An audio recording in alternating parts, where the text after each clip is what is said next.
ত্রিপুরা মধ্যশিক্ষা পর্ষদ পরিচালিত এই বছরের উচ্চতর মাধ্যমিক ও মাধ্যমিক পরীক্ষা শুরু হচ্ছে আগামী 24শে ফেব্রুয়ারি থেকে।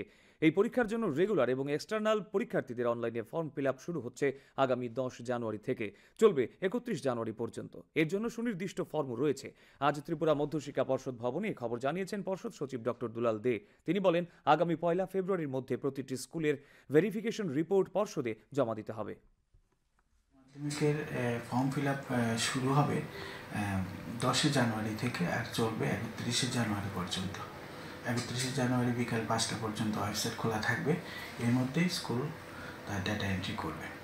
প্রত্যেক স্টুডেন্ট মাধ্যমিকের ক্ষেত্রে 1M ফর্ম ফিল আপ করতে হবে, আর এইচএসের ক্ষেত্রে 1H ফর্ম ফিল আপ করতে হবে।